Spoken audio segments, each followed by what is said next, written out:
폭염 가운데서도 8월 첫 주 주일 예배를 사모하며 예배 자리에 오신 여러분을 주님의 이름으로 환영합니다. 요즘 제 마음의 상태를 보면 큰일 나겠다, 아닐 큰일 났구나 하는 생각이 참 많이 듭니다. 우리는 보고 듣고 알고 있듯이 세계에서는 지금도 두 개의 큰 전쟁이 현재 진행 중이지 않습니까? 그리고 또한 우리는 수많은 재해와 재난의 소식을 실시간 뉴스로 보고 있습니다. 예상하지도 못했던 엄청난 양의 비가 폭포수처럼 쏟아졌습니다. 그래서 많은 사람이 물에 휩쓸려 떠내가기도 했고, 집이 무너지고 산사태가 나고 갑작스럽게 몰아닥친 토네이도로 인해서 많은 사람이 사고를 당하는 모습을 우리는 뉴스를 통해서 봅니다.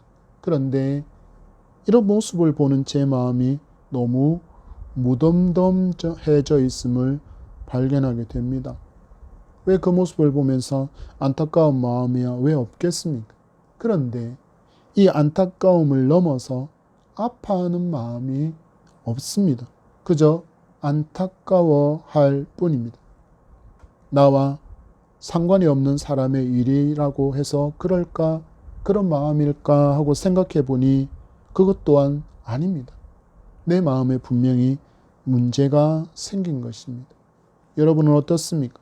전쟁에서 전투기가 추락하고 탱크가 터지고 미사일이 민간인 지역에 떨어지는 장면을 마치 영화의 한 장면처럼 보고 있지는 않습니까? 재난과 재해 현장에서 사람이 물에 떠내려가는 모습을 보면서 그것을 안타까워 아파하기보다는 그 결과를 궁금해하면서 쳐다보고 있지는 않습니까? 이 생각 가운데 제가 어린 시절과 이전 과거를 떠올려 보니 이러지 않았습니다. 그때는 누군가가 죽고 다치는 일에 대해서 안타까움을 넘어 나의 일처럼, 내 가정의 일처럼 아파했습니다. 이러면 안 되는데 하고 탄식했습니다. 그런데 어느 순간 내 심령에 세상의 가치가 깊이 파고들어 버렸습니다. 한마디로 사랑이 식어버린 것입니다. God is love. 성경은 분명히 하나님을 사랑이라고 정의하고 있습니다. 하나님이 사랑이라고 정의를 내리고 있습니다. 당신을 사랑이라고 정의하시는 하나님을 우리가 믿고 있는데 어쩌다가 우리의 마음이 이렇게나 냉랭해진 것일까요? 주님께서 죽음을 앞에 두고 제자들에게 하시는 고별 설교를 우리는 오늘 말씀 가운데 받게 됩니다. 우리는 주신 말씀을 듣는 가운데 우리의 마음에 무너지고 냉랭하게 식어버린 사랑을 회복하는 은혜가 풍성하게 임하기를 축복합니다. 그래서 이전보다 더 긍휼의 마음으로 다른 이들을 사랑하는 믿음의 성도로 또한 믿음의 교회로 회복하고 한량없이 사랑을 흘려보내고 긍휼을 흘려보내는 풍성한 사랑의 주인공이 되는 저와 여러분이 되기를 축복합니다. 주신 본문 31절의 말씀 다 같이 읽도록 하겠습니다. 시작. 그가 나간 후에 예수께서 이르시되 지금 인자가 영광을 받았고 하나님도 인자로 말미암아 영광을 받으셨도다. 아멘. 예수님께서 세족식 후에 제자 중 한 사람이 당신을 팔 것이라고 말씀했습니다. 그랬더니 가룟 유다가 자신이 계획한 예수님을 종교 지도자에게 팔아넘기기 위해서 그 최후의 만찬의 자리를 이탈하는 모습을 우리는 말씀 가운데 보았습니다. 그리고 그 후에 예수님께서 마지막으로 제자들에게 고별 설교를 시작하는 장면이 오늘 본문의 시작입니다. 여러분, 가룟 유다를 잠시 살펴보십시오. 가룟 유다는 자기 자아가 죽지 않고 여전히 살아있는 채로 예수님을 따라다니고 있던 사람이라는 것을 우리는 발견할 수 있습니다. 그런 예수님께서 하나님의 놀라운 권세와 권능을 앞세우고 강력한 군사력으로 로마 제국을 몰아내고 다윗 왕국의 영화를, 메시아 왕국의 영화를 다시 회복하기만을 기대하고 있던 그 자기의 신념이 버려지지 않았고 그 신념이 변하지 않고 그 상태 그대로 그는 예수님을 따르고 있었던 것입니까? 그런데 아무리 기다려도 예수님은 전혀 자기가 바라는 모습을 보여주지 않습니다. 부유한 자들, 강력한 권세와 권력을 지닌 그들에게 가서 그들에게 치유의 권능을 베풀어서 그들과 교제하고 세력을 점점 이렇게 키워나가도 시원치 않을 판국에 예수님은 자기 기대와는 전혀 반대로 가난한 자들에게 소외된 자들만 찾아다니는 모습을 보여주십니다.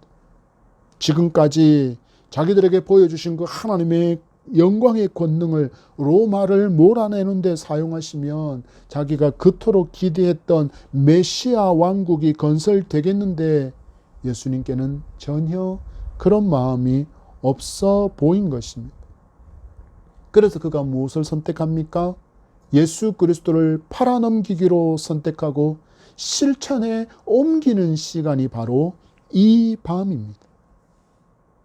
여러분, 우리도 예수님을 따르는 기대가 이러한 모습이라면 여전히 내가 죽지 않은 채로 내 의지와 내 신념을 가진 채로 예수님을 따르고 있다면 우리 또한 언제라도 예수님을 팔아넘길 수 있는 참으로 연약한 존재임을 우리는 분명히 기억해야 합니다.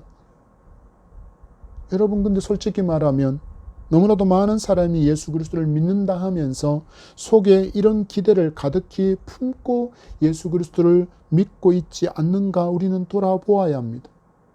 예수님을 믿으면 다 잘 돼.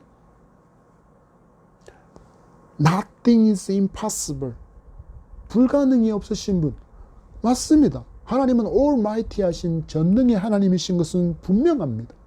그러나 하나님께서 우리의 삶의 모든 것을 형통으로 이루어 가셔야 할 어떤 이유도 없음을 우리는 분명히 알아야 합니다. 여러분, 어떻습니까? 여러분 예수님을 여러분의 구주로 믿고 난 후에 교회를 다닌 후에 여러분들이 마주한 모든 일들이 술술술 그 실타래가 잘 풀리듯이 만사 형통으로만 가득 채워지셨습니까? 대부분은 그렇지 않다라고 고개를 저으면서 고개로 대답을 할 것입니다. 여러분, 이와 같은 사실 하나만을 놓고 보더라도 예수님을 믿으면 만사 형통한다라는 이 논리가 전혀 맞지 않다라는 것을 분명하게 알 수 있습니다. 그럼에도 여전히 예수님을 믿음으로 인해서 인생의 만사 형통을 꿈꾸고 기대하면서 신앙생활을 한다면 우리는 실패와 어려움, 역경과 고난의 시간을 마주할 때 너무나도 쉽게 믿음을 포기하고 세상과 타협하며 살아가게 됩니다. 성도가 반드시 기억해야 될 신앙의 내용은 이 땅에 예수님께서 오신 이유를 분명하게 아는 것입니다. 그것은 바로 십자가입니다. 여러분, 십자가가 무엇입니까? 인간의 죄로 말미암아 짊어져야 할 하나님께서 인간에게 주신 저주이며 징계입니다. 그러나 죄를 가진 어떤 인간도 그 누구도 이 십자가의 죽음으로 인간의 죄를 대속하지 못합니다. 여러분, 어떤 사람이 제 아무리 세상 사람들과 너무나도 구별되어지는 의로운 삶을 살고 있다라고 한다 할지라도 그 사람에게는 여전히 해결하지 못한 죄가 남아 있습니다. 그래서 이 사람이 제 아무리 큰 소리로 내가 당신들의 죄를 위해서 십자가에서 대신 죽겠습니다 라고 외치면서 십자가에서 매달려 죽는다라고 할지라도 그는 단지 자기의 죄로 인해서 죽음을 맞이하게 되는 것일 뿐입니다. 무엇입니까? 이것이 바로 사람이 가진 한계. 인간은 스스로 죄의 문제를 해결할 수 없습니다. 그래서 하나님께서 어떻게 하십니까? 하나님은 죄가 없으신 예수님을 이 땅에 인간의 몸으로 보내시고 모든 죄를 대신 지고 십자가에서 죽게 하심으로 하나님께서 합당히 여길 대속의 값을 당신의 독생자 예수 그리스도의 목숨으로 치르게 하신 그것이 바로 무엇입니까? 십자가입니다. 이것이 예수님께서 이 땅에 오신 이유이고 우리가 예수님을 나의 구주로 믿을 수밖에 없는 이유입니다. 온 세상에 구원을 얻을 수 있는 이름은 오직 예수 그리스도 뿐이기 때문입니다. 우리가 예수님을 믿고 따르는 이유는 바로 이것 하나입니다. 나의 죄를 용서받게 하신 유일한 이름이기에, 그리고 우리에게 하나님의 이처럼의 사랑을 몸소 보여주신 분이시기에 우리는 그 사랑에 감사함으로 우리의 구원자이신 예수님을 믿고 따르는 것입니다. 그런데 여러분, 가룟 유다를 보십시오. 무려 3년 동안이나 복음을 듣고 들었지만 그는 복음에 대해서 전혀 깨닫지 못합니다. 단지 예수님이 자기가 기대하고 있었던 그 메시아가 되어서 건국할 그 메시아 왕국의 영화만을 기대할 뿐이었다라는 것입니다.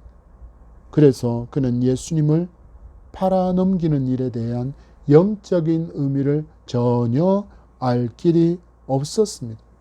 그러나 하나님은 이것까지도 하나님의 선한 역사를 위한 도구로 사용하시고 계신 모습을 보게 됩니다. 가룟 유다는 이 사건과 이 예수님을 파는 것의 의미를 전혀 알지 못했지만 예수를 종교 지도자들에게 팔아넘김으로 인해서 하나님께서 이 땅에 예수님을 보내신 그 사역이 최종적인 궤도에 오르게 되는 것입니다. 가룟 유다가 예수님을 팔아넘김으로 인해서 구속사역의 최종적인 단계에 진입하게 되어지고, 이를 예수님께서는 영광을 받는 사건으로 이해하고 또한 해석하시고 있음이 오늘 31절 말씀이 우리에게 말씀하시는 바입니다. 주님이 말씀하신 인자의 영광은 먼저는 그리스도의 고난을 의미합니다. 그리고 그 너머에 하나님께서 행하실 예수 그리스도의 부활, 예수 그리스도의 승천하시는 사건까지도 모두 포함하고 있는 것이 바로 인자의 영광입니다.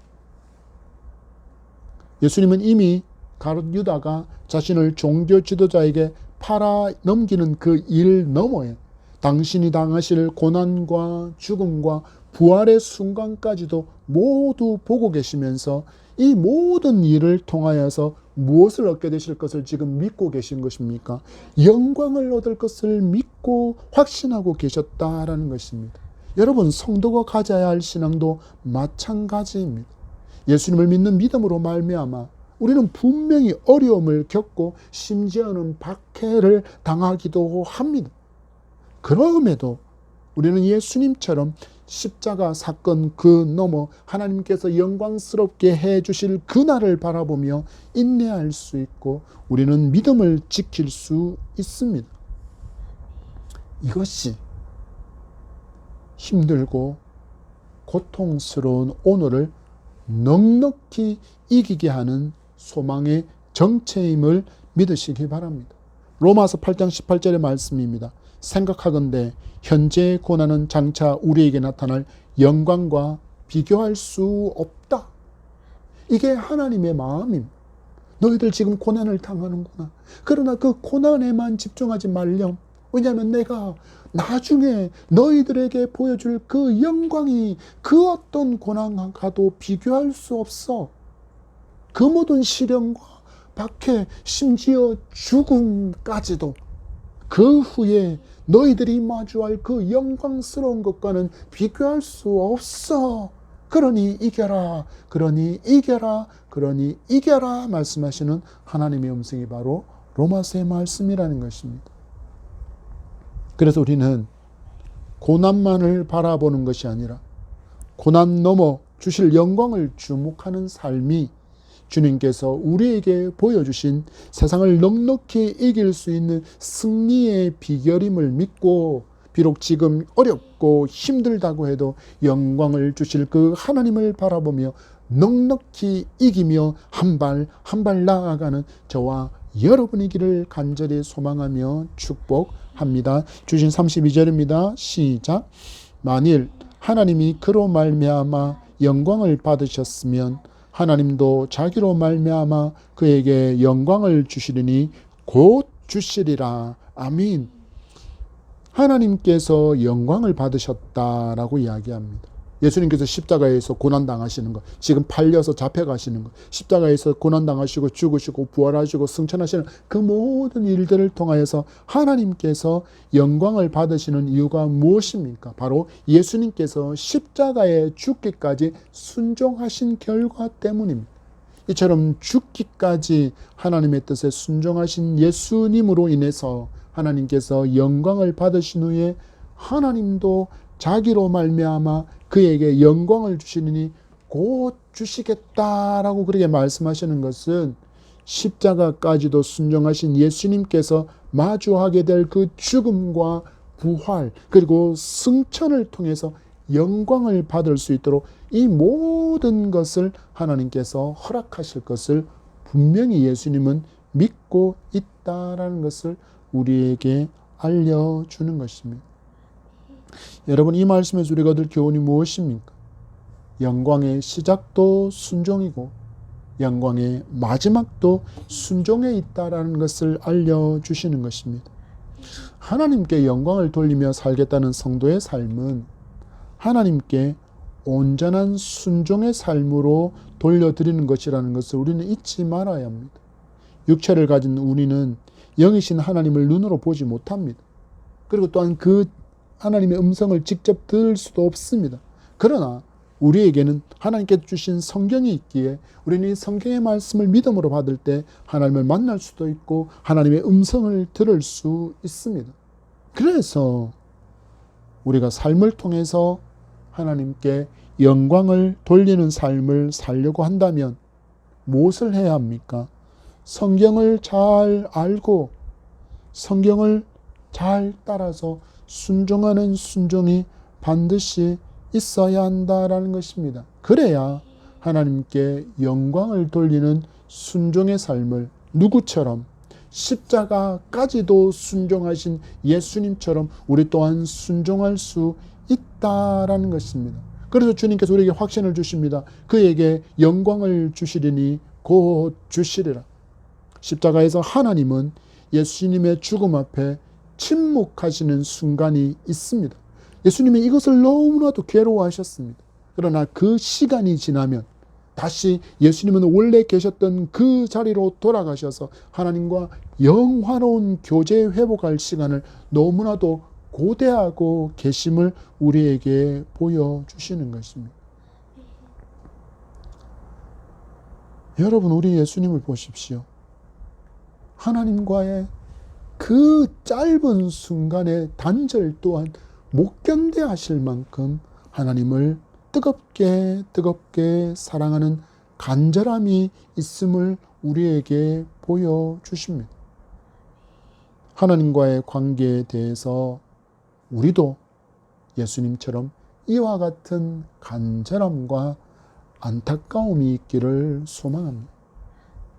영원이라는 그 시간 동안 잠시도 단절이 없었던 성부 하나님과 예수님은 십자가의 고난 앞에서 잠시의 단절을 겪게 될 것도 예수님은 너무나도 괴로워하셨습니다. 이 예수님과 달리 우리는 어떻습니까? 하나님과의 관계를 예수님처럼 간절히 기대하고 사모하며 살고 있을까요? 얼마 전에 갑자기 군가에 대해서 호기심이 일어났습니다. 특히 미국 군가에 대해서 호기심이 일어서 열심히 또 검색하다가 군가 하나를 발견했는데 제목이 I left my home입니다. 근데 그 가사가 너무 가슴에 박혀서 알다시피 지금 제 핸드폰에 벨 소리로 사용되고 있습니다. 번역된 가사를 보면 이렇습니다. 나는 입대하기 위해 집을 떠나왔네.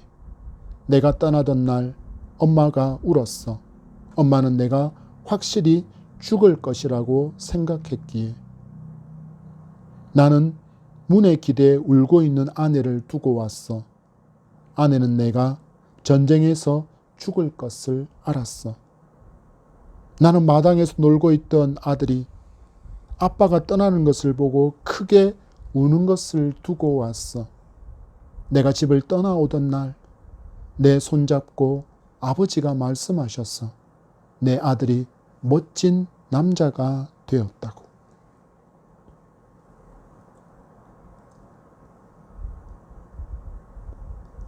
군대를 가면 죽을 수 있다라는 그 각오가 이 군가에 그대로 들어가 있어요. 군복무 중에 죽을 수 있다는 마음은 한국 군인도 마찬가지이지 않습니까? 그래서 신병훈련소에 입소하는 자녀를 품에 안고 부모가 울지 않습니까? 그런데 이런 자녀가 무사하게 훈련도 잘 마치고 그리고 정해진 그 복무 기간을 다 마치고 건강한 모습으로 돌아와서 제대했습니다 라고 깜짝 놀래킨다면 여러분 그 반가움이 어떻겠습니까? 성도가 하나님을 만나는 마음이 이 정도의 반가움이면 좋겠습니다. 성도가 예배의 자리에서 다른 성도를 만나는 마음이 이랬으면 좋겠습니다. 여러분 우리가 마주하고 살아가고 있는 삶의 현장이 얼마나 힘겹습니까? 더군다나 지금은 그 어려움이 심각한 상황입니다. 많은 회사가 어려움에 문을 닫습니다. 많은 가게가 영업이 되지 않아 문을 닫습니다.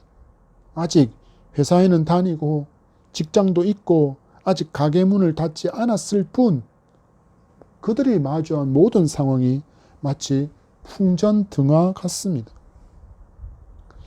이런 힘겨운 시대를 살아가는 성도가 한 주간 치열한 삶의 현장에서 믿음을 지키고 또 인내하며 잘 견딘 후에 만나는 이 만남의 시간을 귀히 여기며 우리의 입술에 축복의 말이 가득하기를 소망합니다. 33절의 말씀입니다. 시작. 작은 자들아 내가 아직 잠시 너희와 함께 있겠노라. 너희가 나를 찾을 것이나 일찍이 내가 유대인들에게 너희는 내가 가는 곳에 올 수 없다고 말한 것과 같이 지금 너희에게도 이르노라. 아멘. 하나님과의 단절을 괴로워하셨던 예수님이 이제는 당신의 죽음으로 인해서 제자들과의 단절이 있을 것을 미리 알려주십니다. 그들을 특별한 애칭으로 부르십니다. 작은 자들아. 이 표현은 오직 성경에서 요한복음에만 등장하는 특별한 애칭이라고 표현할 수 있겠습니다. 주님의 말씀을 요약하면 이렇습니다. 너희가 나를 찾을 것이나 내가 가는 곳에 너희는 올 수 없다. 이는 아직 제자들이 약한 신앙의 수준의 사람이라는 것을 예수님께서 너무나도 잘 아셨기에 미리 예수님이 당신의 죽음의 때가 아주 임박했다라는 것을 알려주고 이 죽음으로 말미암아서 제자들과 잠시의 이별이 있다라는 것을 알려주십니다.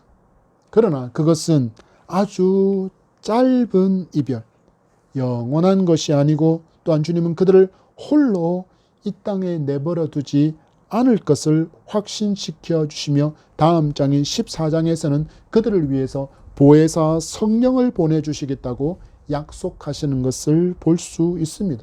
그리고 그 약속대로 오순절 마가 다락방에 임하신 성령께서는 성도의 심령 가운데 내주하시며 늘 함께 하실 것을 약속해 주시면서 제자들에게 소망과 위로를 주십니다.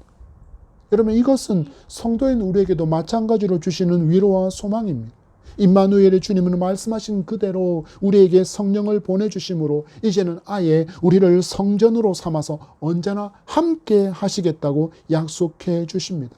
여러분 이것이 얼마나 큰 위로입니까? 많은 사람이 인생길에서 실패와 어려움과 위기를 만나서 또한 고난과 고통의 순간을 마주하면 보통의 사람은 아무도 이 상황과 내 마음을 알아주지 못한다라고 여깁니다. 그래서 보통 어떤 선택을 합니까? 모든 상황을 혼자 부둥켜 안고 힘겨워하고 몸부림칩니다. 그런데 문제는 점점점 눈덩이처럼 불어나고 더 이상 어떻게 할 수 없다라는 자기만의 결론에 도달하면 몸도 마음도 모두 포기해 버립니다. 이들이 가지는 마음 속에 정답은 있습니다. 나를 완벽하게 이해할 수 있는 사람은 아무도 없다라는 것은 정답입니다. 여러분, 우리가 보통 누군가에 대해 상황에 대해서 이해한다라고 표현하지만 사실 그것은 그 상황에 대해서 비슷한 경험을 가지고 있기 때문에 이해를 표할 것이지, 우리는 그 사람을 완벽하게 이해했다, 그 사람을 완벽하게 이해하고 있다라고는 누구도 말할 수 없습니다. 그러나 혼자 몸부림치는 사람이 까맣게 잊고 있는 사실이 있습니다. 바로 그 힘겨워하는 짐을 함께 져줄 수 있는 사람이 분명히 있고, 또한 내가 풀지 못하는 것을 풀 수 있는 지혜와 힘을 가진 사람도 분명하게 있다라는 것입니다. 여러분, 그래서 우리가 있는 것입니다. 그리고 더 중요한 것은 믿음의 사람에게는 우리 주님이 우리를 결코 홀로 내버려 두지 않습니다. 임마누엘이라는 이름을 우리에게 주신 주님께서 이제는 우리와 거리를 두는 것도 아까워하시면서 우리를 성전 삼아서 아예 내주하시기를 기꺼워하신다라고 성경은 말씀합니다. 여러분 기억하십시오. 여러분 믿으시기 바랍니다. 우리 주님은 언제나 우리와 함께 하시고 나보다 나를 더 완벽하게 잘 아시는 전능의 하나님이십니다. 그분은 우리를 결코 홀로 내버려 두지 않습니다. 그런데 우리는 어떻게 이런 주님을 만나기를 소홀히 하며 살 수 있습니까? 간절한 기대와 소망을 품고 주님 만나기를 사모하는 저와 여러분이기를 축복합니다. 또한 여러분은 결코 혼자가 아님을 믿기 바랍니다. 그 어떤 순간에도 주님이 함께 하십니다. 그래서 이 믿음으로 주님 손에 붙들려서 또 하루를 믿음으로 살아갈 수 있는 것입니다. 주어진 그 사명의 길을 힘차게 걸어갈 수 있는 것입니다. 어떤 사람이 이렇게 살아갈 수 있고 어떤 사람이 이 사명의 길을 힘차게 걸어갈 수 있습니까? 예수님이 지금도 나와 함께 하시는 임마누엘이심을 믿을 때 이것은 우리에게도 현실로 열매로 나타나게 될 줄 믿으시기 바랍니다. 주님과 더 친밀하며 더 깊은 사귐 가운데 동행하는 저와 여러분이기를 축복합니다. 34절의 말씀을 봤습니다. 시작. 새 계명을 너희에게 주노니 서로 사랑하라. 내가 너희를 사랑한 것 같이 너희도 서로 사랑하라. 아멘. 주님께서 이제 잠시 이별을 하게 될 제자들에게 새로운 계명을 주십니다. 어떤 의미일까요? 이렇게 보내시겠다 약속하신 그 성령을 받은 제자들은 예수님께서 그들에게 맡기신 사명을 감당하면서 이제 살아야 하는데, 이를 위해서 반드시 그들은 예수님의 사랑을 그 바탕에 두고서 이 모든 것을 감당해야 한다라는 뜻입니다. 그래서 예수님은 이를 A New Command라고 NIV 성경은 그것을 이 계명을 해석하고 있습니다. 여러분, 예수님께서 사람들에게 보이신 모든 행동과 말의 바탕이 무엇입니까? 사랑입니다. 이 사랑에는 하나님 사랑과 이웃 사랑이 모두 담겨 있기에 제자들은 이 사랑을 서로에게 실천하는 삶을 살아야 한다는 분명한 명령을 계명이라고 지금 말씀하시고 있는 것입니다. 또한 이 말씀은 예수께서 이 땅에 계실 때 하신 말과 모든 행동이 사랑이었다라는 것을 성령 강림 후에 제자들이 깊이 깨달아 알게 될 때 그들도 이제 서로 사랑할 수 있고 그 사랑의 실천으로 인해서 사람들이 이 사랑을 실천하고 있는 그들을 통해서 예수 그리스도를 볼 수 있는, 예수 그리스도를 닮아 있는 삶을 볼 수 있는 바로 예수의 제자라는 것을 분명하게 그들이 알게 될 것이라고 말씀하고 있는 것입니다. 예수님은 분명히 당신의 죽음의 순간이 임박해 오고 있는 그 때에도 메시아 왕국에 대해서 오해하고 메시아에 대해서 오해해서 높은 권자를 누가 받을 것인가를 두고 암투를 벌이고 있는 제자라는 것을 예수님 분명히 알고 계셨습니다.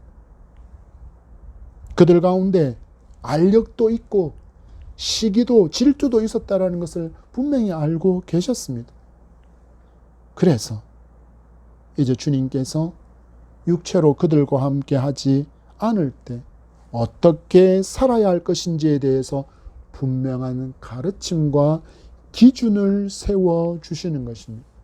먼저는 어떤 모범을 보여주셨습니까? 세족식을 통해서 겸손한 섬김을 먼저 말씀하셨고 이제 예수께서 남겨진 저희들에게 기대하신 삶은 바로 하나님 사랑과 이웃 사랑이라는 분명한 것을 요구하고 계신 것입니다. 사도들은 어떻게 살았을까요? 사도들은 주님의 명령에 따라서 오순절 성령 강림 이후에 이 말씀에 온전히 순종하는 삶을 살았습니다. 주님께서 보여주신 것처럼 하나님 사랑을 실천했고 나아가 이웃 사랑을 실천함으로 열방으로 나아가 생명의 복음을 전하다가 그들은 순교로 그토록 갈망하던 주님의 품에 안기게 되었습니다. 성도가 하는 모든 말과 행동도 하나님 사랑과 이웃 사랑이 그 바탕이 되어야 하고 우리가 이 삶을 온전히 살아냄으로 인해서 하나님께서 나를 통하여 영광을 받으신다라는 것을 알아야 합니다. 하나님께서 예수님의 순종을 통해서 영광을 받으신 것처럼 우리가 하나님 말씀에 순종하는 삶을 통해서 우리의 삶을 통해서 하나님께서 영광 받으심을 분명히 기억해야 합니다. 여러분, 사랑에 대한 이런 정의가 있습니다. 사랑은 행동으로 나타나는 마음가짐이다. 사랑은 행동으로 나타나는 마음가짐이다. 여러분, 우리가 누군가를 사랑한다라고 하면 그를 위해서 수고하기를 마다하지 않습니다. 내 사랑의 마음가짐이 그를 위한 행동으로 수고로 나타나기 때문입니다. 여러분, 갓난아기를 둔 부모는 거의 잠을 어떻게 해야 합니까? 포기해야 합니다. 지금은 육아휴가가 있어서 그나마 좀 나아졌지만 예전에는 아기가 어느 정도 성장할 때까지는 부모는 수면 부족을 달고 살아야 했습니다. 그럼에도 아기가 짓는 그 미소에 모든 것이 사르르 하고 다 녹아버립니다. 그들은 사랑하기에 그 모든 수고를 마다하지 않는 것입니다. 여러분, 영혼에 대한 사랑도 마찬가지입니다. 우리가 죽어있는 영혼을 사랑하게 되면 무더운 날씨, 굳은 날씨에도 복음을 전하지 않을 수 없습니다. 35절의 말씀을 봤습니다. 시작. 너희가 서로 사랑하면 이로써 모든 사람이 너희가 내 제자인 줄 알리라. 아멘. 또한 이 사랑의 실천은 우리가 바로 예수님의 제자인 것을 드러내는 길이라고 말씀합니다. 사람이 좀처럼 감추지 못하는 것 두 가지가 있다라고 이야기하지 않습니까? 무엇입니까? 바로 재채기와 사랑입니다. 우리에게 있는 주님이 말씀하신 이 사랑, 하나님 사랑과 이웃 사랑을 감추지 않기를 소망합니다. 세상은 분명히 점점 악해질 것입니다. 더 악해질 것입니다. 인간성을 점점 상실하게 될 것이고 짐승처럼 본능에 이끌리는 삶을 살아갈 것입니다. 약육강식에 마치 야생의 모습으로 살아가게 될 것입니다. 하나님도 하나님의 창조 질서 또한 거부하며 살게 될 것입니다. 문명이 발전하고 철학과 사상과 학문이 과학기술이 진보한다고 해서 유토피아가 도래할 것이라는 것은 정말 헛된 말일 뿐입니다.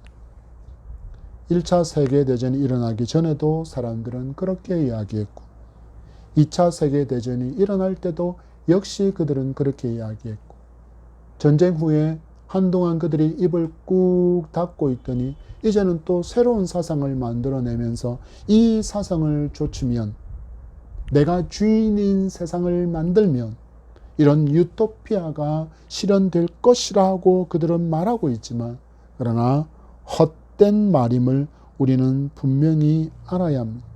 그렇다면 여러분 이런 점점 더 악해져가는 세상 한가운데 살아가는 성도는 어떻게 살아야 합니까?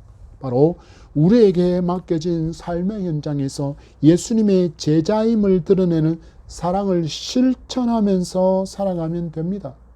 이를 통해서 하나님의 나라와 의를 이루게 됩니다.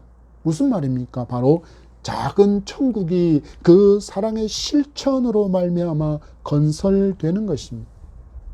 예수님의 제자들은 이 사명을 온전히 순종함으로 하나님께 영광 돌리는 삶을 살았고 그 결과가 무엇입니까? 열방에 예수 구원의 복음이 전파되었습니다. 여러분 주님의 말씀을 주목하십시오. 서로 사랑하라. Love each other. Love each other. 서로 사랑하라. 이것이 새로운 계명이라고 말씀합니다. 그리고 이 계명의 말씀을 굳게 붙들고 순종하는 교회를 우리는 사랑의 공동체라고 부르는 것입니다. 교회가 무엇이라고요? 교회는 사랑의 공동체입니다. 그런데 교회 안에서 시기, 질투, 비난, 분쟁, 다툼, 원망이 있다면 여러분 그 모든 것이 불순종임을 분명히 아시기 바랍니다. 한마디로 죄를 범하고 있는 것입니다. 이제는 말씀에 순종해서 뜨겁게 사랑함으로 주님을 닮은 겸손한 열매가 풍성한 저와 여러분이 되기를, 여러분의 가정이 되기를, 교회가 되기를, 여러분의 삶의 현장이 되기를 축복합니다.